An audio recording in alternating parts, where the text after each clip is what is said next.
Olha só a pregação do domingo.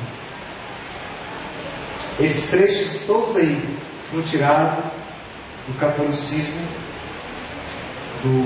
da catequese católica. Tá? O mandamento da igreja determina e especifica a lei do Senhor. Aos domingos e outros dias de festa e de preceitos fiéis têm a obrigação de participar o quê? O mandamento de quem? Da igreja. É a igreja que determina. Não é porque a palavra de Deus autoriza a guarda do domingo, o culto ao domingo, não. Quem manda é quem? A igreja. A igreja. Em outra passagem está lá escrito: o domingo se distingue expressamente do sábado, ao qual sucede o que? Cronologicamente a cada semana, e cuja prescrição ritual o que? Substitui para os cristãos. O domingo substituiu o que? Os sábados para os cristãos. O domingo agora tem o mesmo efeito do sábado. Você não precisa guardar o sábado como manda a Bíblia. Você guarda o domingo como manda a igreja. E isso surge na sua vida com o mesmo efeito. Em vão me adoram seguindo preceitos de homens. Tradição. Outra passagem.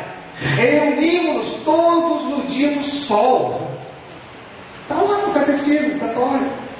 Reunimos todos no dia do sol, porque é o primeiro dia após o sábado de Deus, mas também o primeiro dia em que Deus, extraindo a matéria das trevas, criou o mundo, e nesse mesmo dia Jesus Cristo, nosso Salvador, ressuscitou dentre os mortos. E quando é que Jesus autorizou alguém a adorar o domingo porque ele ressuscitou dentre os mortos? Jesus falou o seguinte: eu não vim o quê? Mudar a lei, nem o que? Os profetas. Se Jesus não veio mudar a lei, se Jesus não veio mudar o que os profetas disseram, como é que eu posso pegar um ato vinculado à vida de Jesus, que é a ressurreição, e com base nisso mudar a lei? Entendeu o raciocínio? Jesus falou assim: eu não vim mudar nada. Obviamente, Jesus não veio mudar nada. Nada que Jesus tenha feito durante essa vida, aqui pode ser usado para o quê? Para mudar o dia de guarda. E eles usam exatamente esse argumento. Não, mas Jesus ressuscitou no domingo. Então o domingo agora é o novo concerto, é o renascimento, e vamos pensar. Agora eu te digo, isso tem fundamento bíblico? Tem autorização bíblica? Estava aí as tradições. Mas como isso vem passando de tempo por tempo, as pessoas nem sequer o quê? Se questionam mais, sabe? Simplesmente o quê? Simplesmente aceitam. Prepara aí, tá? Simplesmente aceitam. Eu mesmo, meus amados, prefiro dizer, durante muito tempo, para mim o dia do Senhor era domingo. E sabe por quê que eu criei que o dia do Senhor era domingo? É porque eu fui investigar nas Escrituras Sagradas, porque era um grande conhecedor da Bíblia. Sabe por quê? Porque a minha mãe fazia assim, a mãe da minha mãe também fazia assim, os pais da minha avó também faziam assim, os avós da minha avó faziam tudo assim, toda a minha família fazia assim. Por que eu não ia fazer desse jeito, de outro jeito? Eu também ia, via meu pai indo, via minha mãe indo, via meus primos indo, via minhas tias indo, minha madrinha indo. Tá? Todos sei que rodeavam em torno de mim, que as pessoas que eu sei que me amam, né? Todos eles iam, por que eu não iria também? Por força do que? Da tradição, sabe? Da tradição. Mas aí, eu já estou terminando, eu queria fazer só um particularzinho para a igreja. Aí eu vou falar igual uma vez o pastor Preto pregando, ele falou o seguinte: agora eu queria que as visitas tampassem os ouvidos. Eu vou falar para a igreja. Sabe? Nós também não temos seguido a tradição dentro da igreja, não? Porque nós estamos falando de revelação aqui, não estamos falando? O Apocalipse é a revelação.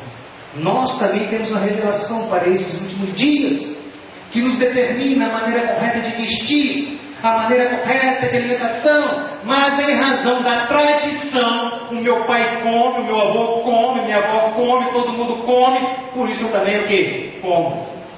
Por que eu não vou botar um brinco? Por que eu não vou botar uma maquiagemzinha? O mundo todo veste, todo mundo faz.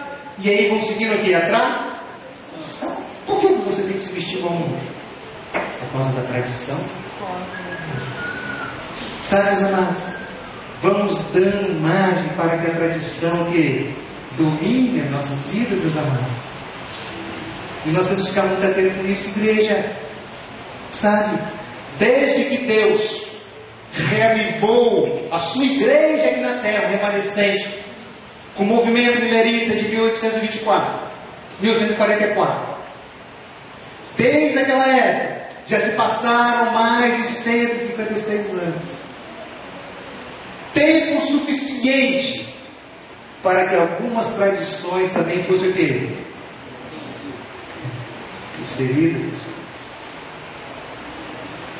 Segundo os estudiosos, teólogos, que todo movimento, após 150 anos do seu nascimento, do seu surgimento, tem que se desviar da verdade primitiva. Foi assim com a igreja pura de Deus, percebe? Tanto tempo já se passou. Tanto tempo já se passou. E foram se introduzindo o quê? Heresias. E nós temos que o quê? Nos policiar. E Satanás, meus amados, o grande propósito dele na minha vida e na sua vida é não permitir que nós tenhamos contato com a palavra de Deus.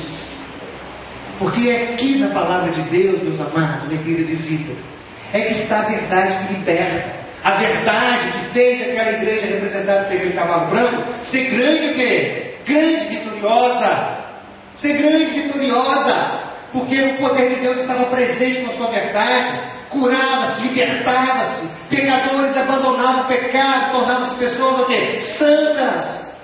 Pela graça de Cristo Jesus, transformando vidas, transformando famílias, transformando pessoas de uma forma verdadeira, de uma forma grandiosa. E a Bíblia tem um grande convite para mim e para você, sabe? Porque nós vimos aqui que o cavalo no terceiro seco representava um período que diz de escassez do mal. Sabe por quê? Porque ao invés das pessoas estarem cultuando Deus na grandeza da sua verdade, estavam lá perdendo tempo o quê? Seguindo tradição o quê? De homens, adorando a Deus de uma forma vã. A palavra de Deus estava escassa, porque a mentira, os cultos pagãos entraram pelo seio e estavam conduzindo multidões e mais multidões a uma adoração falsa a Deus. Mas a Bíblia tem um grande convite para mim e para você, que temos a carência da verdade de Deus, que temos a necessidade de entrar em contato com essa verdade pura, que vai libertar a minha vida e vai libertar a sua vida e libertará a vida de todos nós. A palavra de Deus tem um grande convite para nós, porque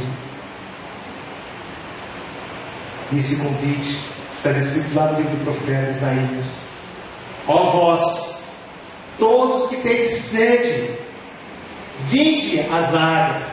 Os que não têm dinheiro, vinde comprai um mês. Sim, vinde, comprai sem dinheiro e sem preço. Vinde e vinde. Deus oferece a todos nós uma abundância.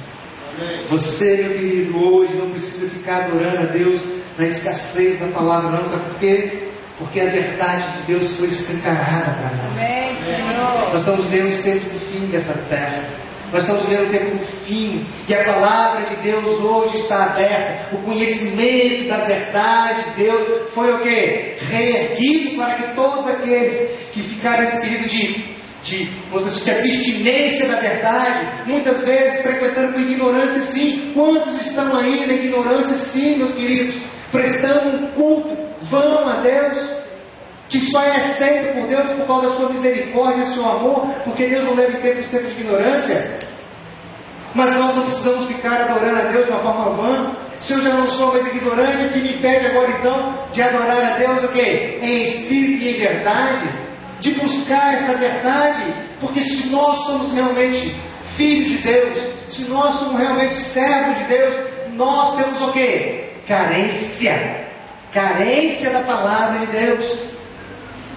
Queremos conhecer profundamente essa verdade, porque essa verdade há de nos libertar. Não precisamos mais ficar comprando uma medida de dinheiro, medida de trigo, 3 medidas de cevada para medida de dinheiro, não. Deus está te oferecendo hoje, a mim e a você, a fartura da sua verdade. Amém, Senhor. Porque não há mais nada escondido, não há mais nada omisso. Tudo está esclarecido.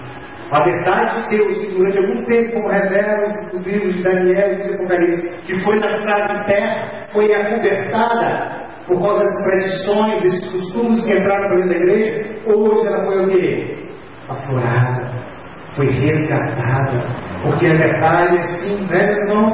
Mentira tem o quê? Perna curta. Nós sabemos disso e vivemos isso no nosso dia a dia. Vocês acham que a mentira a respeito das coisas de Deus também não tem perna curta, não? Que essa mentirada, que esse engano, que essas heresias, que essas tradições que foram impostas como forma de cultuar a Deus, isso ficaria para sempre? Não.